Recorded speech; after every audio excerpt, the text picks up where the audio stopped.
Bienvenue dans votre émission Coffre aux idées.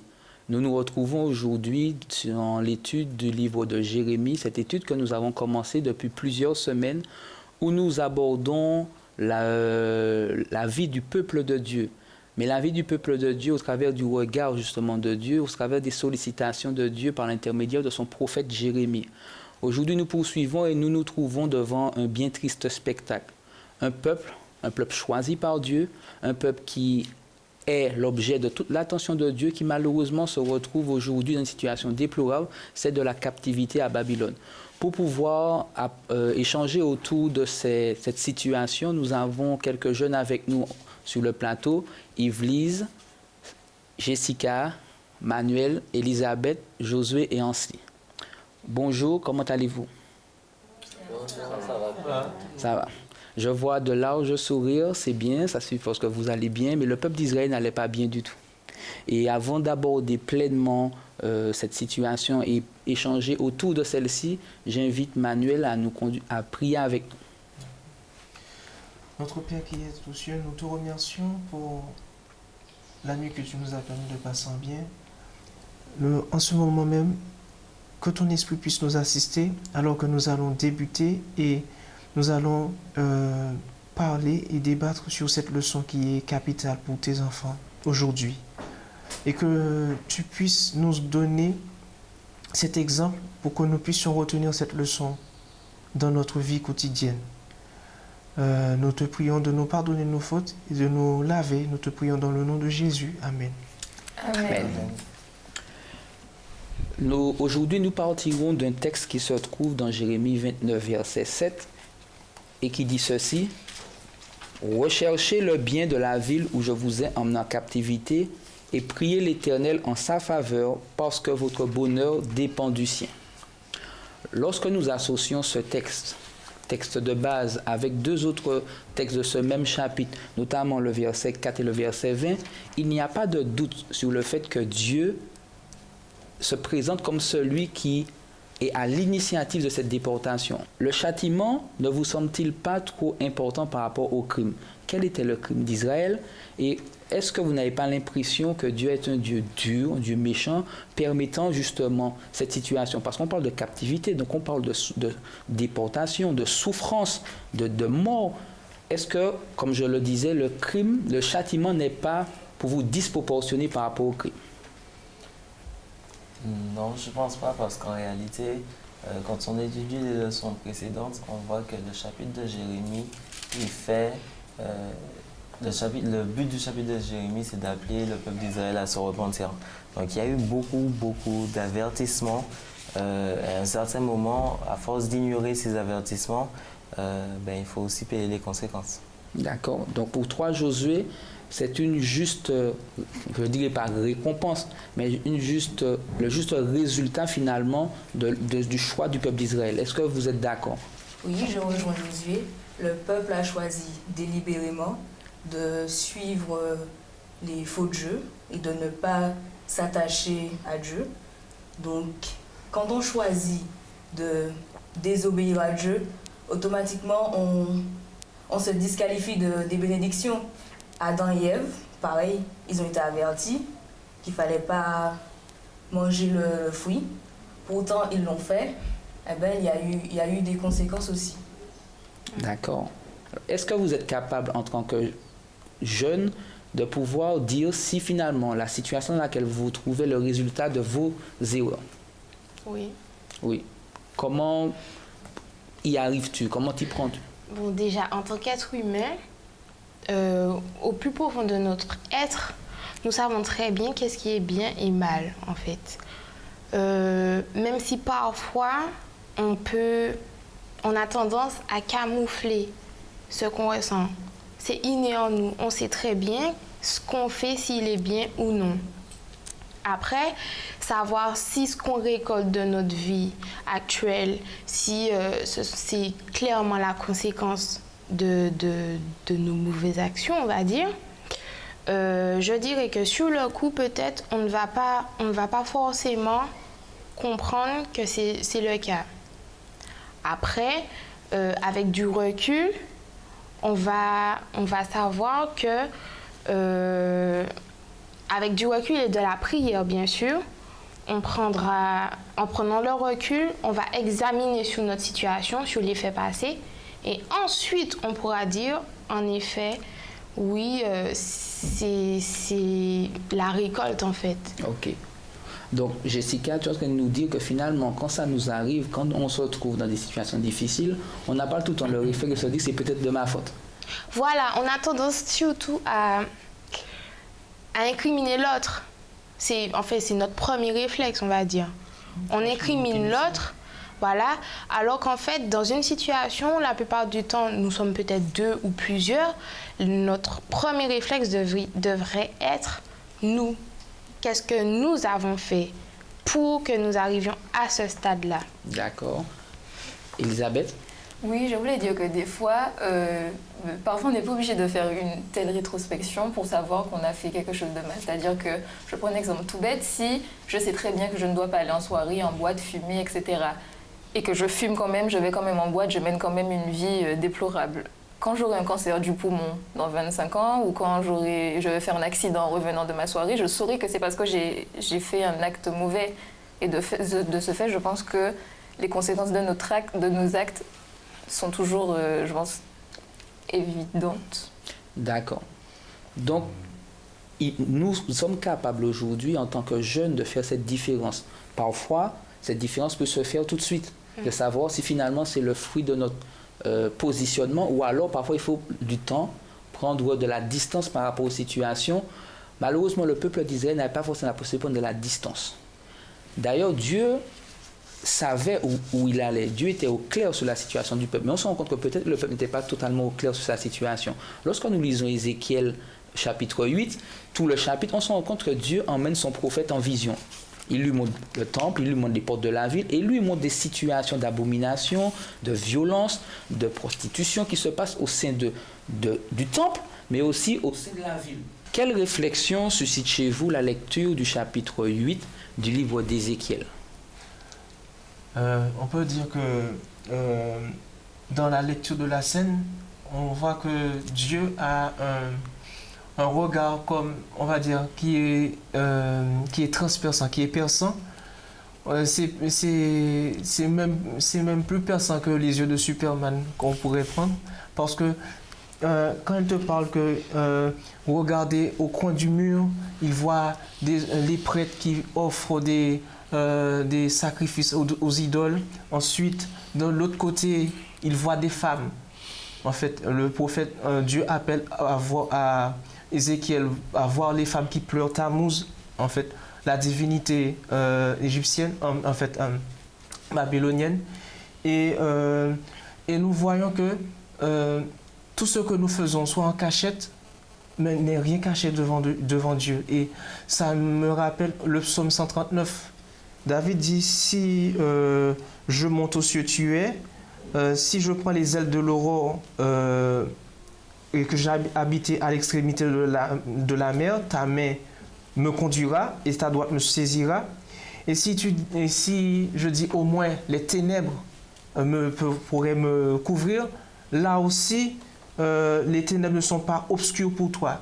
Rien n'est caché devant Dieu. D'accord. Voilà. Donc Manuel nous dit aujourd'hui que finalement Dieu voit tout, Dieu sait tout et Dieu connaît les moindres détails de nos vies. Mais est-ce que ça ne nous fait pas peur de savoir que Dieu, en fait finalement, ce que nous pensons cacher aux uns et aux autres, à nos parents, nos amis, finalement devant Dieu, est ouvert?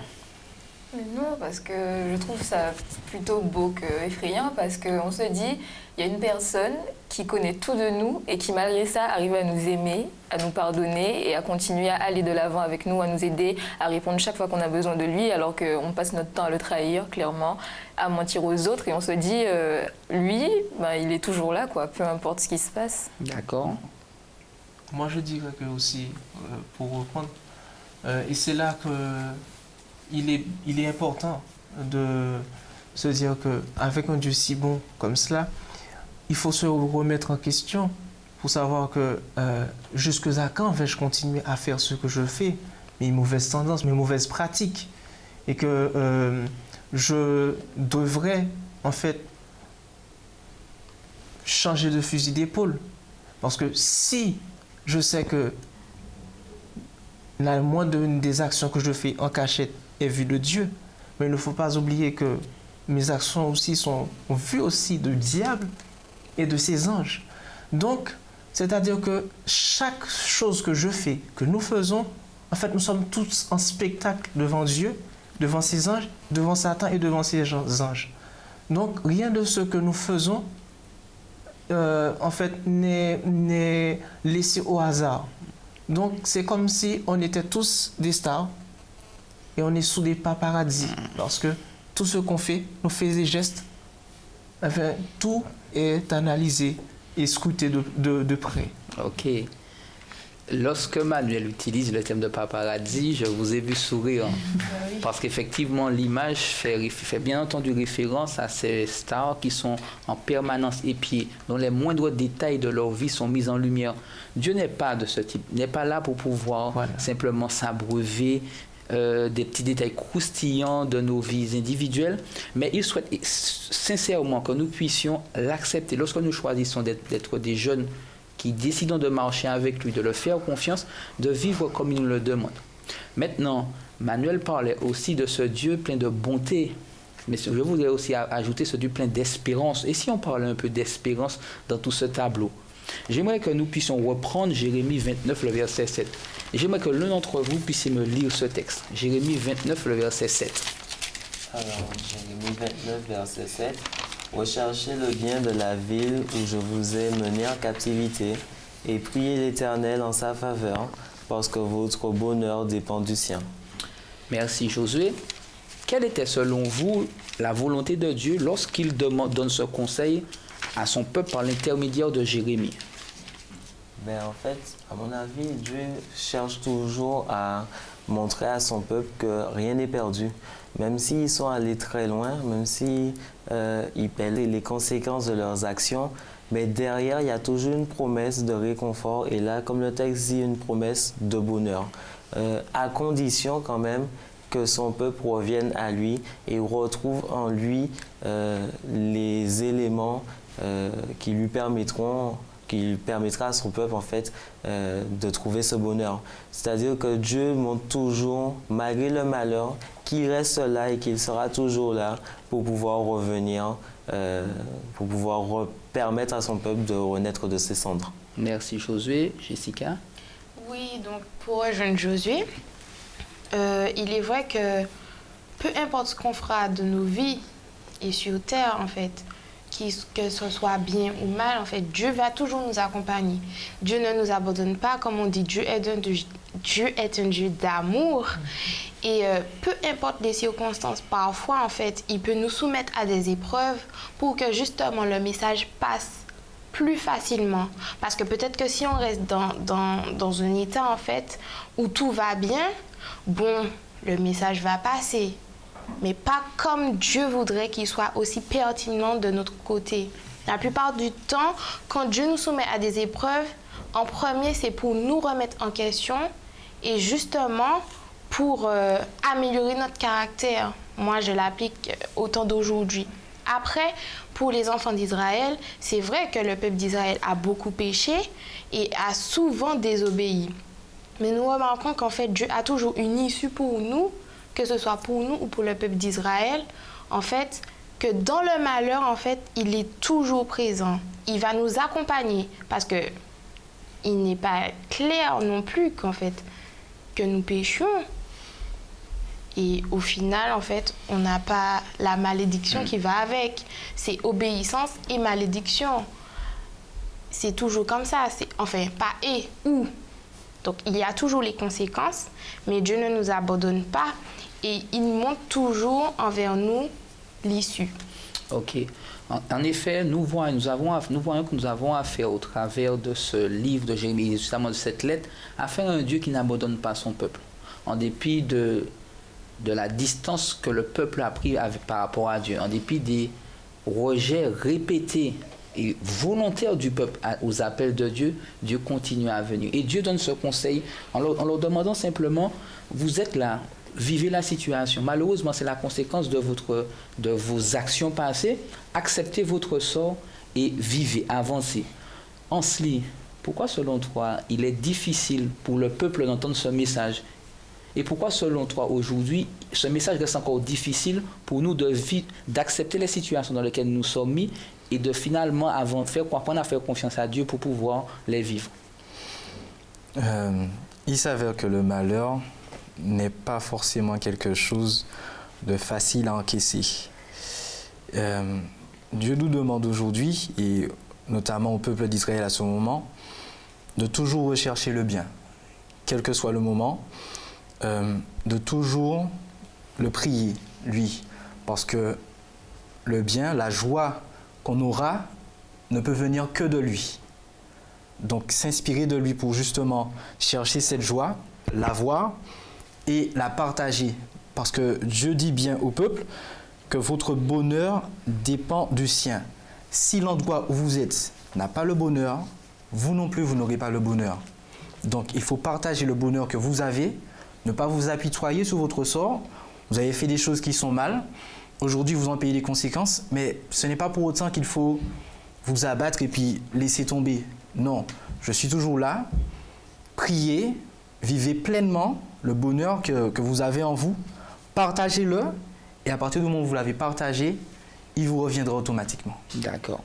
D'ailleurs, tu parles de bonheur dans le peuple d'Israël, mais en nous. Ce bonheur, nous pouvons l'associer à la présence de Dieu. Parce que Dieu n'ayant jamais abandonné son peuple, lui rappelant d'ailleurs au verset 11 de ce même chapitre, que nous prenons, car je connais les projets que j'ai pour vous, dit l'Éternel, projets de paix et non de malheur. Donc on se rend compte finalement que Dieu, même quand le peuple vit les conséquences de sa rébellion, Dieu a en tête de pouvoir rendre le peuple heureux. Et c'est ce qu'on se disait. Nous aujourd'hui en tant que jeunes, n'est-ce pas source d'encouragement pour nous? Comment vivons-nous, nous qui sommes ici, ces paroles? Je sais les projets que j'ai formés pour toi, projets de paix et non de malheur. Moi, ça me fait penser à ce que Dieu est comme un producteur de cinéma et il veut nous recruter comme acteurs. Et il te dit, mon ami, mon enfant, mon fils, ma fille, je prends en main ta vie. Laisse-moi prendre en main ta vie.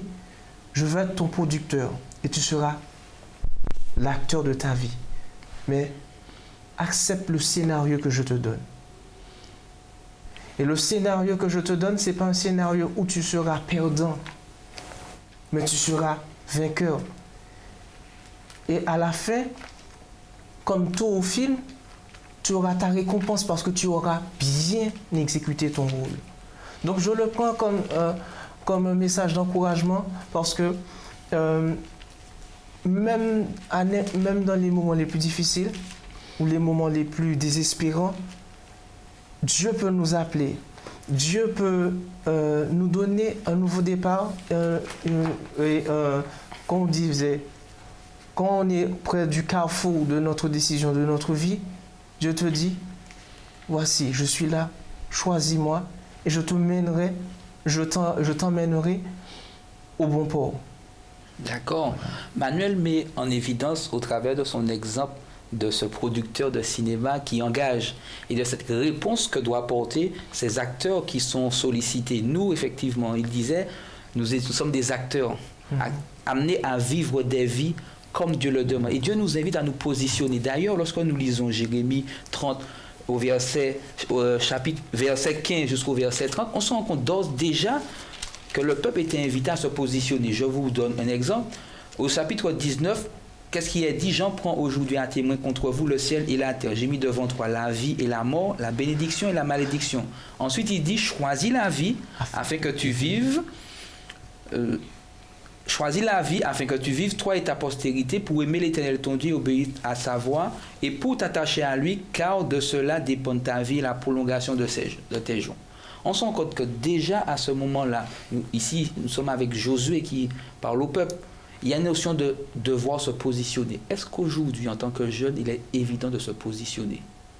Est-ce qu'aujourd'hui, en tant que jeune, nous nous positionnons dans toutes les situations que nous rencontrons? Est-ce qu'il n'y a pas des situations où on estime que ce n'est pas nécessaire de prendre position? Alors moi, j'ai envie de dire que la vie est faite de choix. de choix dans tous les domaines et dans le domaine spirituel, notre relation avec Dieu aussi est faite de choix.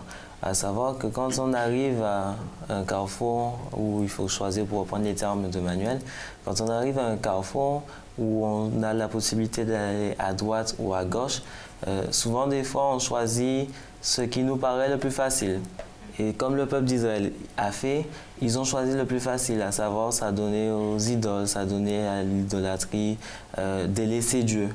Mais au final, on se rend compte que ce qui semble être le plus facile devient le plus difficile parce que le but de Dieu, c'est quand même de faire que ses enfants soient heureux, de faire que ses enfants aient le bonheur, connaissent le bonheur. Et c'est ça son but pour nous. Maintenant, quand on choisit la facilité, etc., au final, le point d'arrivée, ce sera toujours le bonheur. Mais pour pouvoir atteindre ce bonheur, on risque de galérer comme Israël l'a fait, en captivité, etc., jusqu'à ce qu'on reconnaisse qu'en réalité, le bonheur n'existe que si on passe par le bonheur que Dieu il accorde. Merci Josué. Yveline? Je suis tout à fait d'accord avec Josué. Il y a deux choix. Soit la vie, soit la mort. Si nous voulons la vie, nous devons choisir de suivre Jésus. Normalement, c'est cela. Sauf que la vie le choix qui semble le plus facile reste le choix qui mène à la perdition. Donc, soit nous faisons comme le peuple d'Israël et nous choisissons le chemin qui mène à la perdition, tout en sachant que Dieu est là pour nous rappeler que nous sommes sur le mauvais chemin et qu'il est encore temps d'être sur le bon chemin. Parce que continuellement, rien n'est encore perdu et Dieu nous parle jusqu'à présent, il nous parlera encore pour nous dire que tu es sur la mauvaise voie, retourne sur mes sentiers. Donc nous avons deux choix et la balle est dans notre camp. Voilà. J'aime beaucoup cette expression. La balle est dans notre camp.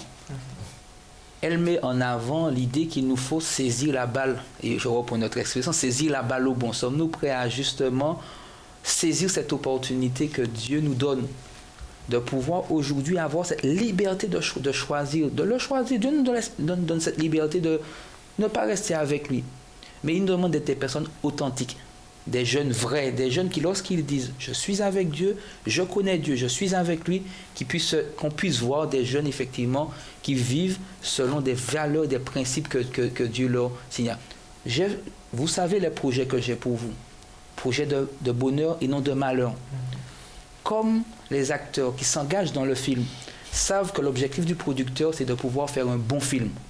Dieu a comme objectif de faire de nous des jeunes dont la vie porte un bon témoignage, un fruit, et permettre à d'autres jeunes de pouvoir dire, tiens, si avec Dieu, ça marche comme ça ne veut pas dire qu'on n'aura pas de difficultés, ça ne veut pas dire qu'on n'aura pas de problèmes, ça ne veut pas dire qu'on n'aura pas forcément parfois des tensions avec d'autres personnes, mais ça veut dire que nous serons capables de prendre de la distance par rapport à tout ça.